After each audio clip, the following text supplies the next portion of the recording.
City Live, a platform to sharing your thoughts. नमस्कार, city live में आपका हार्दिक स्वागत है। मैं हूं दीपक गोस्वामी। दोस्तों, जैसा कि आप सभी मानते हैं कि धर्म एक ऐसी चीज है, ऐसा कार्य है जिससे कि हमारा जीवन सुखद और शांतिपूर्वक चल सकता है। लेकिन क्या वास्तव में हम धर्म की परिभाषा को समझ सकते हैं? क्या हम वास्तव में हमें कोई ऐसा गुरु मिले जो हमें धर्म के बारे में पूर्ण रूप से ज्ञान दे? आज इन्हीं सभी विषयों पर हम चर्चा करेंगे और हमारे साथ आज चर्चा करने के लिए मौजूद हैं, हमारे साथ हैं संयुक्त भारतीय धर्म संसद के राष्ट्रीय अध्यक्ष श्रीमान आचार्य राजेश्वर जी। राजेश्वर जी, आपका हमारे आज के इस कार्यक्रम में हार्दिक स्वागत है। सबसे पहले आचार्य जी, मैं आपसे ये जानना चाहूंगा कि हमारे जीवन में धर्म की क्या आवश्यकता है, हम उसकी क्या महत्ता समझ सकते हैं? असल में धर्म वो है जिसे धारण किया जाता है और धर्म केवल हम अपने कुछ सिद्धांत हैं, कुछ नियम हैं जिनको अपने जीवन में हम लागू करते हैं ताकि हम हमारे आसपास जो हमारे जो जितने भी रिश्तेदार है, सगे संबंधी है, मित्र हैं, सब कुछ हैं, उनके साथ हमारा व्यवहार सुचारू हो, अच्छा रहे। लेकिन धर्म का तात्पर्य केवल ऐसा नहीं है कि हम हिंदू हैं या जैन हैं या सिख हैं या कुछ और हैं। असल में धर्म तो हर चीज का होता है, हर हमारे शरीर के प्रत्येक अंग का भी एक धर्म है। इसीलिए कुछ नियम बनाए जाते हैं इस जीवन को सुचारू रूप से चलाने के लिए, समाज में किसी भी प्रकार की कोई विकृति नहीं हो उसको चलाने के लिए, तो उन नियमों को ही हम धर्म के रूप में जानते हैं। यानी कि अगर हम देखें तो धर्म कोई विशेष जाति या किसी पंथ के लिए नहीं है। धर्म जो है सभी जीवों के लिए है, चाहे इसमें किसी भी जाति के लोग हों। यानी कि आपका कहने का मतलब है कि धर्म एक जीवन पद्धति है। तो इसको हम जीवन पद्धति को किस तरह से अपनाएं कि हमारा जीवन जो है शांतिपूर्वक और आनंदमय तरीके से गुजरे? देखिए, जीवन पद्धति पे चूंकि हम जिस धर्म से संबंध रखते हैं, हम अपने आप को सनातन धर्मी कहते हैं, हिंदू धर्म को हम मानते हैं। तो चूंकि हमारे जो ऋषि मुनि है, उन्होंने हजारों साल की तपस्या करके, उन्होंने हजारों साल शोध करके एक जीवन पद्धति तय की, सुनिश्चित की कि इस तरह की जीवन पद्धति हम यदि अपनाते हैं तो निश्चित रूप से हम शांति, सुख, समृद्धि और आनंद के साथ अपना जीवन बिता सकते हैं। और इसीलिए उनका जो एक नहीं हजारों ऋषि मुनियों का शोध रहा है, वो उसी शोध को उन्होंने हमारी जीवन पद्धति में सम्मिलित किया और ये धर्म का नाम दिया जिसे हम सनातन धर्म कहते हैं। इसमें सबसे बड़ी जो परेशानी है, क्योंकि लगातार हम जो सनातन धर्म के लोग हैं वो किसी भी एक जाति को या किसी भी एक धर्म को नहीं मानते हैं। वो ये मानते हैं कि सभी धर्मों की जय हो और सभी अधर्म का नाश हो, प्राणियों में सद्भावना हो और विश्व का कल्याण हो। यानी कि संपूर्ण विश्व के कल्याण के लिए या किसी भी एक जाति के कल्याण के लिए नहीं है सनातन धर्म। सनातन धर्म वो है जो हर जीव के लिए है। लेकिन यहाँ पर आचार्य जी परेशानी ये आती है कि हम उस धर्म पद्धति को, हम उस धर्म को कैसे अपनाएं? क्योंकि सभी लोग सुखी जीवन जीना चाहते हैं, सभी लोग आनंदमयी जीवन जीना चाहते हैं, लेकिन वो इस धर्म पद्धति को अपनाना नहीं चाहते। तो आखिर फिर कैसे शांति मिलेगी?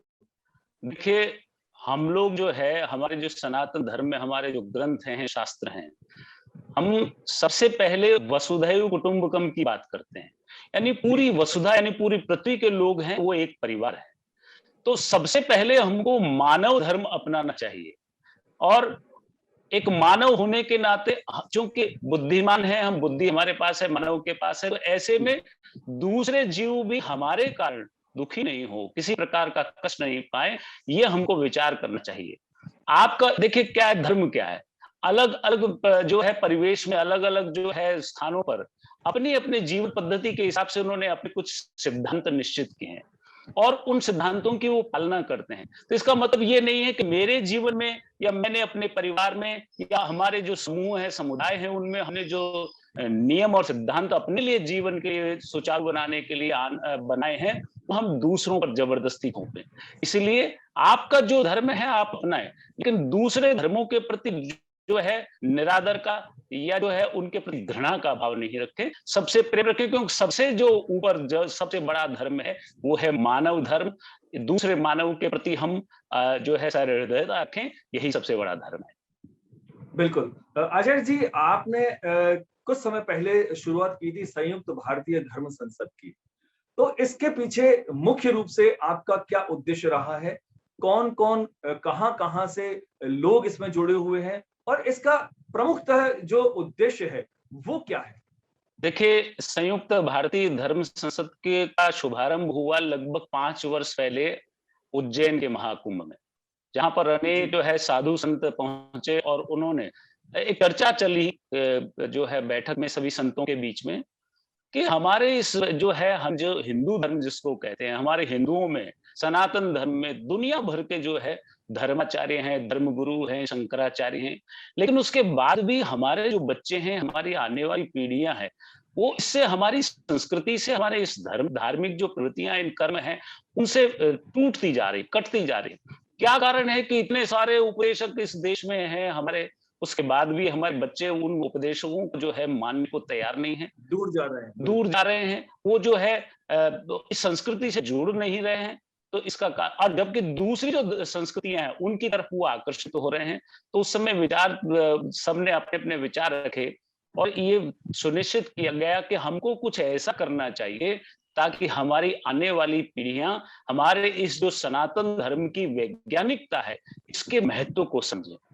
हमको लकीर के फकीर नहीं बने रहना है जी, हमको, क्योंकि आज के बच्चे हर चीज में लॉजिक पूछते हैं, इसमें क्या लॉजिक है, इसकी क्या महत्ता है, क्या क्यों हम अपनाएं किसी चीज को। इसलिए हमको अपने धर्म, अपने नियमों, हमारे जो हमने जो अपने लिए अपने मान मापदंड तय किए हैं उन सबकी वैज्ञानिकता को, उसकी महत्ता को आधुनिक तरीके से बच्चों को समझाना पड़ेगा।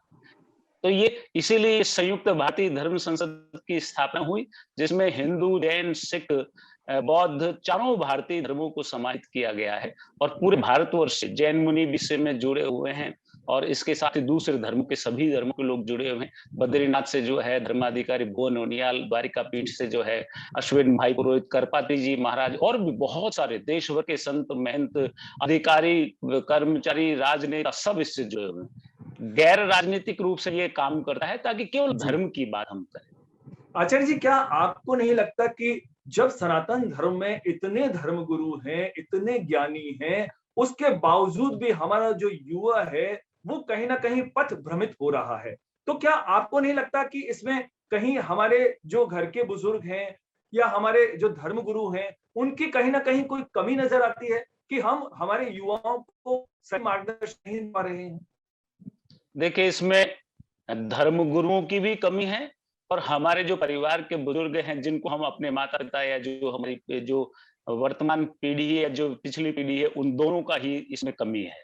धर्म गुरुओं की कमी तो इसलिए है, हम कोई भी शास्त्र, भागवत पुराण है, रामायण है, इनकी कथाएं तो दुनिया भर की करते हैं, दुनिया भर के प्रवचन भी होते हैं, जी, पर उसकी वैज्ञानिक महत्ता क्या है, उस जीवन में क्या लाभ है, आधुनिक युग में, इस वर्तमान युग में हमारे लिए कैसे वो जो है हमारे लिए सुखदायी हो सकती है, हमारे लिए मार्गदर्शक हो सकती है, वो हम बताने का प्रयास नहीं कर पा रहे हैं।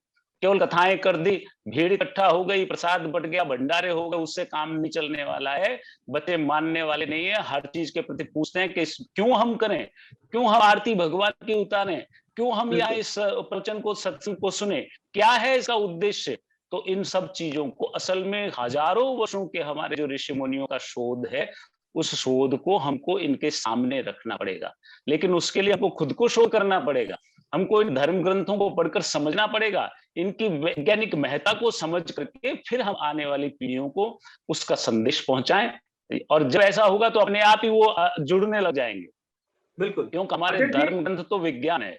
आचार्य जी, इसी से जुड़ा एक सवाल मेरा ये भी है आपसे, क्योंकि मैं भी कई जगहों पर, कई जिलों में, कई बड़े-बड़े शहरों में, कई धार्मिक नगरियों में जाता रहता हूँ, तो कहीं न कहीं मुझे भी ये आभास होता है कि हमारे जो धर्म गुरु हैं, वो कहीं न कहीं व्यावसायिक दृष्टिकोण पर भी उनकी नज़र रहती है। तो क्या ये भी एक कमी का कारण मानते हैं कि हम व्यवसाय को अधिक महत्व देकर हमारे धर्म को कम महत्व दे रहे हैं? या धर्म को ही हमने एक व्यवसाय के रूप में चुन लिया है? मैं आपकी बात से सहमत हूँ। असल में व्यावसायिकता इतनी हावी हो गई है धर्म पर कि जिसके कारण मैं एक और बात कहूंगा, हो सकता है कुछ लोग उससे बुरा माने, कि असल में इस हिंदू धर्म का नुकसान दूसरे, चाहे मुस्लिम हो, चाहे बौद्ध हो, सिख हो, या जो पाश्चात्य सभ्यता हो, उन्होंने उतना नुकसान नहीं किया जितने हमारे इस हिंदू धर्म के धर्माचार्यों ने, इन मठाधीशों ने किया है। क्योंकि जी ये केवल व्यावसायिक होकर के रह गए। आज आज देखिए, हमारे बड़े बड़े तार शंकराचार्य हैं, लेकिन स्थिति ये है कि इन शंकराचार्यों के दर्शन दुर्लभ हो गए हैं। तो ऐसे में अगर ये एक एक, मैं कह रहा हूं कि प्रत्येक व्यक्ति से नहीं मिलेंगे, आम जन तक इनकी पहुंच नहीं होगी, तो फिर कैसे ये लोग उसमें विश्वास रखेंगे। बिल्कुल। इसलिए धर्माचार्यों को सबसे पहले सुधरना पड़ेगा। धन के पीछे भागने के बजाय अपने जीवन को जो है सुधारना पड़ेगा, क्योंकि हम उपदेश तो कुछ और करें और जीवन में कुछ और करें तो ये नहीं चलने वाला है, बच्चे इसको धर्म मानेंगे नहीं। अर्थ का ज्ञान ज्यादा हो गया है और धर्म का ज्ञान कम हो गया है। इसलिए मार्ग से हमारे जो धर्मगुरु हैं वो भी भटक रहे हैं और हमारे जो युवा हैं वो भी भटक रहे हैं। आपने संयुक्त भारतीय धर्म संसद के माध्यम से बहुत से युवाओं को भी जोड़ा है, बहुत से अलग अलग क्षेत्र के लोगों को भी जोड़ा है और आपका लगातार जो धर्म के साथ साथ पर्यावरण है या अन्य जो सामाजिक कार्य हैं उन पर भी आपका पूरी तरह से फोकस रहता है। तो इसको किस तरह से आप मैनेज कर पाते हैं? किस तरह आपने एक वर्ष का कैलेंडर भी बनाया है, उसमें क्या-क्या किस तरह के कार्यक्रम आयोजित किए जाते हैं? देखिए, हम पूरे वर्ष भर के एक तो हमने कार्यक्रम निर्धारित किए हुए हैं, जिसमें महापुरुषों की, हमारे संतों की, हमारे पूर्वजों की जयंतियां भी हैं। उसके साथ ही चूंकि ये जो हम पौधारोपण वगैरह के कार्यक्रम करते हैं, जल संरक्षण के कार्यक्रम करते हैं, क्योंकि आप भागवत में अगर पढ़ेंगे तो वहां सृष्टि की महत्ता को विशेष रूप से प्रतिपादित किया गया है।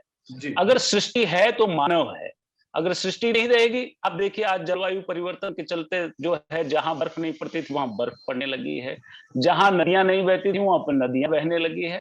तो इसलिए सृष्टि की रक्षा, पेड़ पौधों की रक्षा हम नहीं करेंगे, जल संरक्षण नहीं करेंगे, तो फिर हम लोग भी सुरक्षित नहीं रह पाएंगे। इसलिए हमने जीवन में वो सब चीजों को इस कैलेंडर में सम्मिलित किया है, ताकि हमारा जीवन भी अच्छा चले और हम अपने सिद्धांतों का भी पालन कर सकें। बिल्कुल आचार्य जी, मैं एक सवाल और आपसे यहाँ पर ये करना चाहूंगा कि आप क्योंकि लगातार श्रीमद् भागवत की कथाएं करते रहते हैं, पूरे देश में भ्रमण करते रहते हैं, अधिकतर लोग ये समझते हैं कि श्रीमद् भागवत और श्रीमद् भगवत गीता दोनों को एक ही मानते हैं, जबकि ये एक नहीं है, दोनों ही अलग अलग हैं। तो आपकी नजर में श्रीमद् भगवत गीता और भागवतम की क्या परिभाषा है? देखिए, श्रीमद् भागवत कथा और श्रीमद् भगवत गीता, ये दो अलग अलग ग्रंथ हैं। असल में श्रीमद् भगवत गीता जो है, महाभारत जो एक पुराण है, ग्रंथ है, उसका एक भाग है, जिसमें भगवान श्री कृष्ण ने युद्ध से पहले अर्जुन को उपदेश किया। और ये श्रीमद् भगवत गीता जो है, असल में एक बहुत बड़ा स्ट्रेस मैनेजमेंट प्रोग्राम भी है, जिसमें कि इतने हजारों जो है अपने रिश्तेदारों के सामने, जब अर्जुन युद्ध के लिए खड़ा हुआ था तो वो बड़ा तनाव में आ गया कि मैं कैसे करूंगा, ये कैसे संभव होगा, मुझसे नहीं हो पाएगा।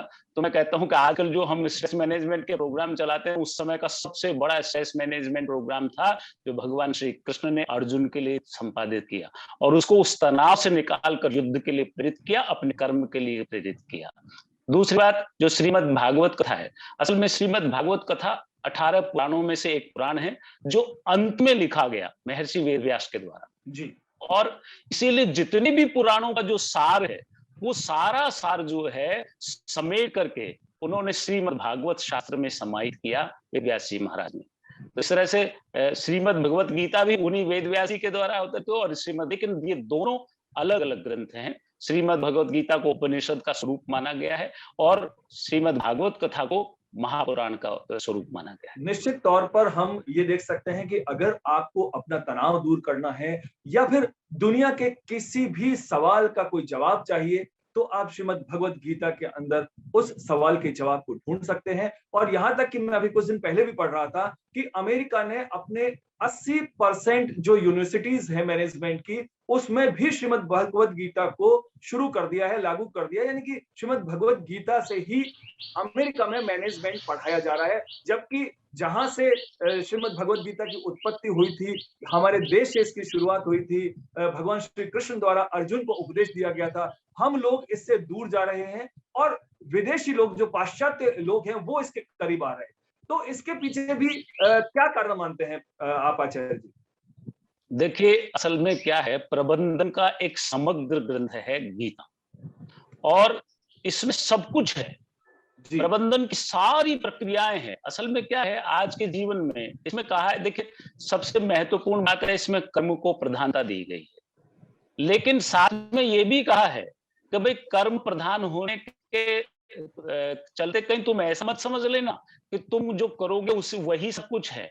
उसके अलावा भी है, भाग्य भी एक चीज है और सृष्टि भी को चीज है। सृष्टि की महत्ता को भी समझाया, ईश्वर की महत्ता को भी समझाया, जीव की महत्ता को भी समझाया, कर्म की महत्ता को समझाया, और फिर समर्पण की महत्ता को यानी भक्ति की महत्ता को भी समझाया कि हम ये तो मानेंगे कि भाई हमने शरीर धारण किया, इसमें जो भी जीव है, पर कोई एक ऐसी अद्भुत पराशक्ति ऐसी भी है जिसने हमको भी बनाया है, इस संसार को, इस सृष्टि को भी बनाया है।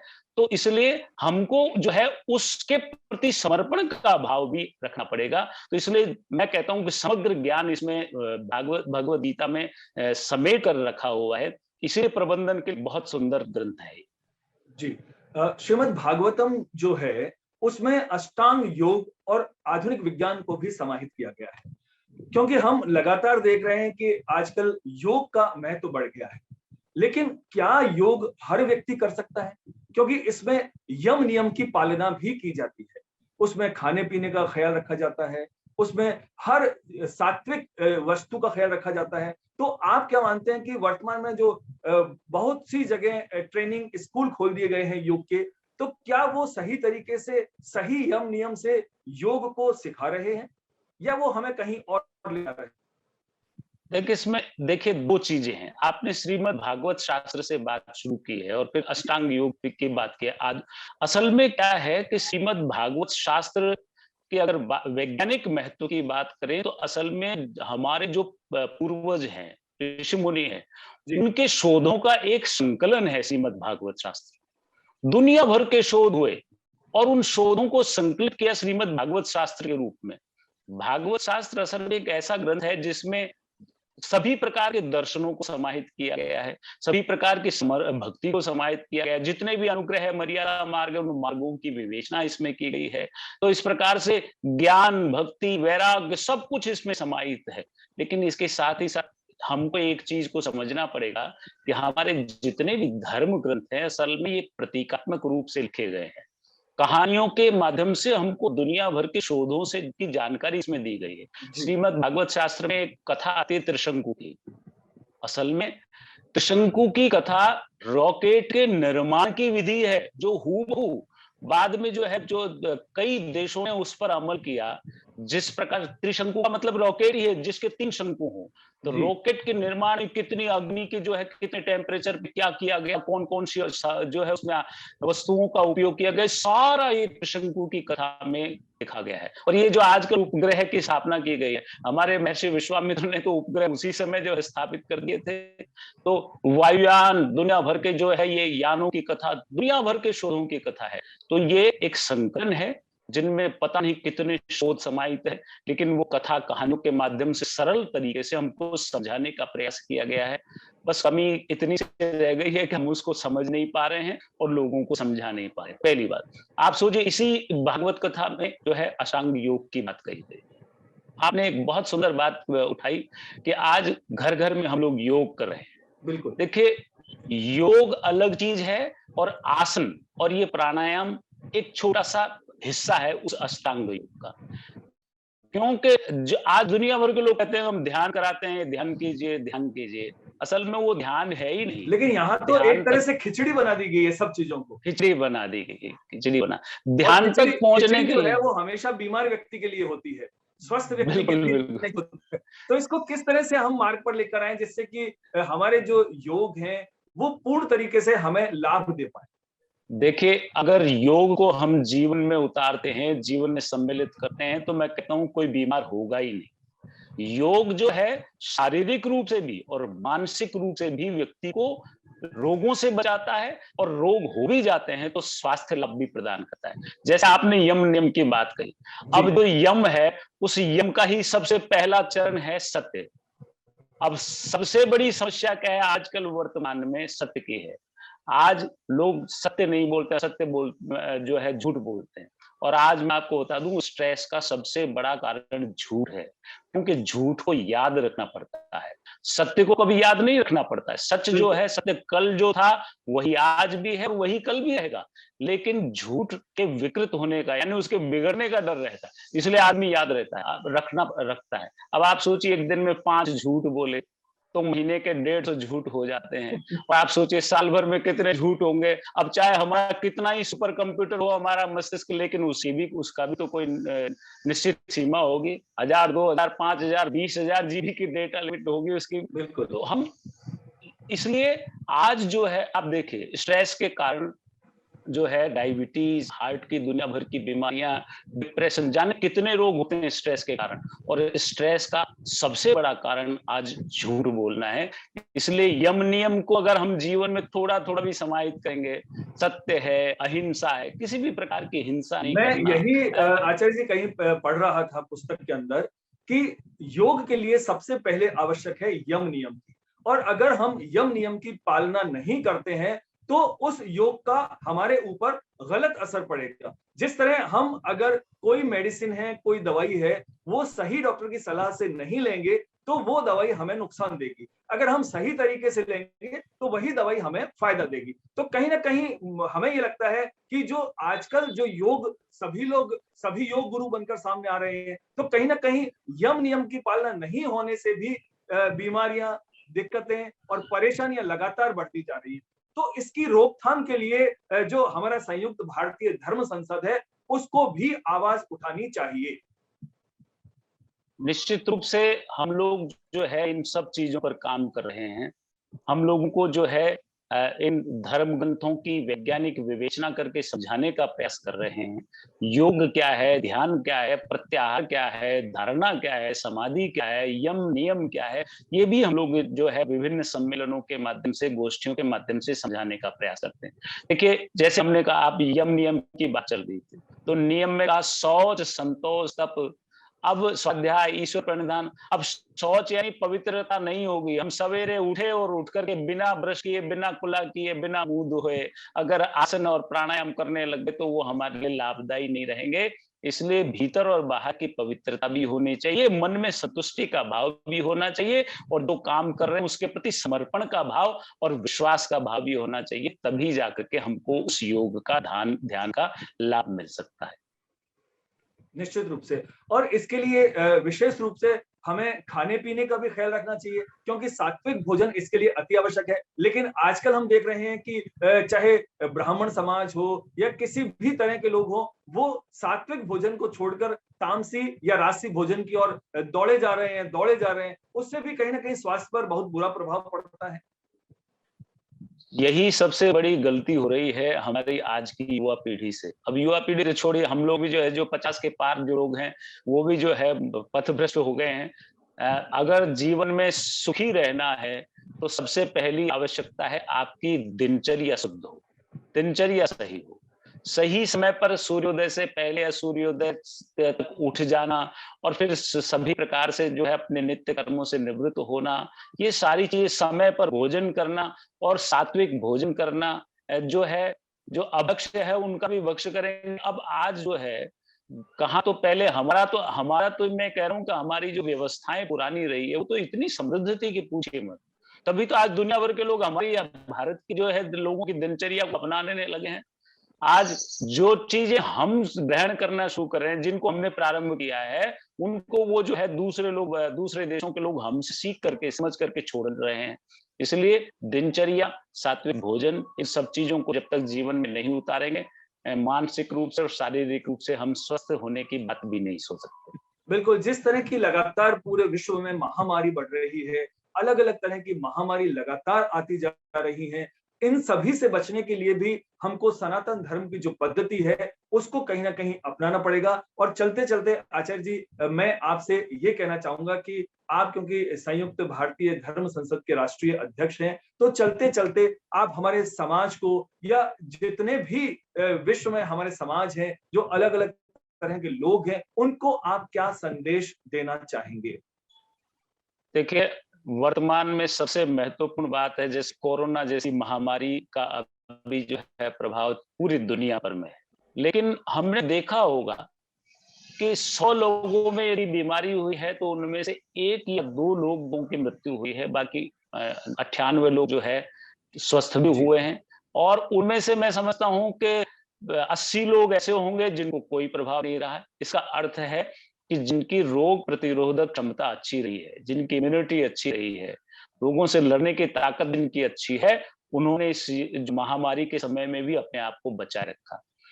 और विशेष रूप से आप देखिए, हम तो भारत में 130 करोड़ लोग हैं, लेकिन उसके बाद भी चूंकि हमारी जीवन शैली आज भी, चाहे कितने भौतिक जो है साधन हमारे आसपास हो, हमारे जीवन में हो, लेकिन फिर भी आज भी हमारी जीवन शैली ऐसी है कि हम मिर्च मसालों का जो है सही सही मात्रा में उपयोग करते हैं। सुबह उठते भी हैं, दौड़ते भी हैं, भागते भी, मेहनत भी करते हैं।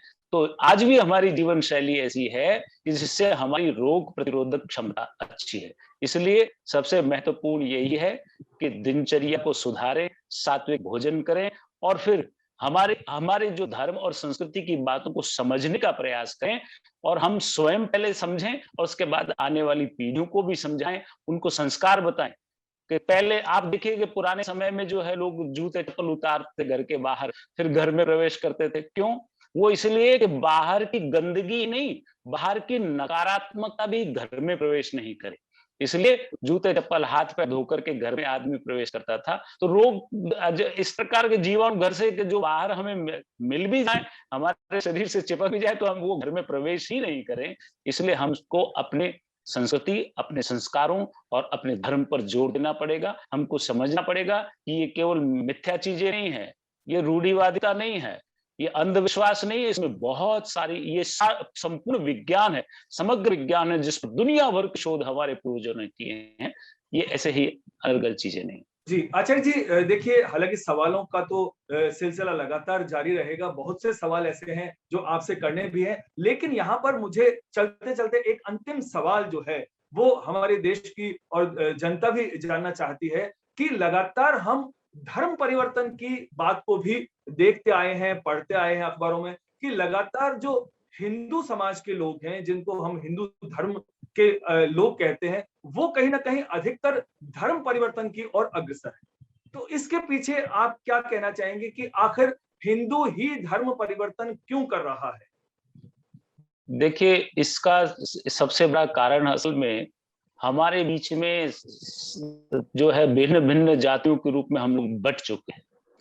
और साथ में छुआछूत आदि ऐसी बहुत सारी विकृतियां हैं जिनके कारण एक बहुत बड़ा समुदाय है जो अपने आप को इस धर्म से अपने आप को जोड़ नहीं पा रहा है।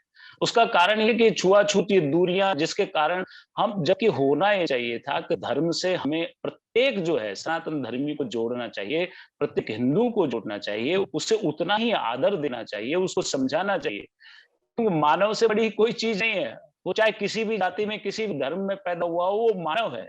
लेकिन हम अपने लोगों को अपनी संस्कृति से नहीं जोड़ेंगे, अपने साथ नहीं बिठाएंगे, तो ऐसे टूट होती रहेगी। इसलिए उनको हमको साथ लेकर के चलना होगा, सबको अपने धर्म की महत्ता समझानी पड़ेगी। और फिर चूंकि ये धर्म परिवर्तन के काम केवल वही होते हैं जहां असल में निर्धनता होती है, साधनों की कमी होती है। तो बहुत सारे लोग ये सोचते हैं कि भाई मैं क्यों जीवन भर दुख पाऊं, अगर थोड़ा सा पैसा मिल रहा है तो कोई बात नहीं, यहाँ भी कुछ नहीं, वहां भी हो जाएगी। इसलिए हमारे धर्म गुरुओं को हमारी जो ये अगड़ी और पिछड़ी जातियों में भेद नहीं होकर के सबको एक साथ होना पड़ेगा, एक साथ बैठना पड़ेगा, तभी हम ये जो हमने परिकल्पना की है संयुक्त भारतीय धर्म संसद की, वो पूरी हो पाएगी। बिल्कुल, कहीं ना कहीं हमें ये भी लगता है कि हम बचपन से, पहले परंपरा थी गुरुकुल की, लेकिन बचपन से आजकल गुरुकुल में हम यानी कि धर्म की शिक्षा नहीं देके हम उन बच्चों को अर्थ की शिक्षा दे रहे हैं। इसलिए लोग जो है धर्म से दूर जा रहे हैं और अर्थ अर्थ के यानी कि भौतिकवाद के जो है वो करीब जा रहे हैं। तो हमें सबसे पहले हम सबको ये प्रण करना चाहिए कि हमको हमारे बच्चों को धर्म का ज्ञान देना चाहिए, क्योंकि धर्म का ज्ञान होगा तो भौतिक ज्ञान और दूसरे ज्ञान स्वतः ही उनके अंदर आ जाएंगे। तो हम सब आज इस बात पर हम हमारी बात को समाप्त करते हैं कि हम सबको, हमारे बच्चों को, हमारे परिवार के लोगों को, हमारे आसपास के लोगों को धर्म का ज्यादा से ज्यादा ज्ञान देना चाहिए, जिससे कि उनका जीवन सफल और सुखमय बने। आचार्य जी, आपका बहुत बहुत धन्यवाद। आपने हमारे चैनल के लिए समय निकाला। हम फिर आपसे इसी विषय पर आने वाले दिनों में चर्चा करेंगे। आपका बहुत बहुत धन्यवाद। नमस्कार।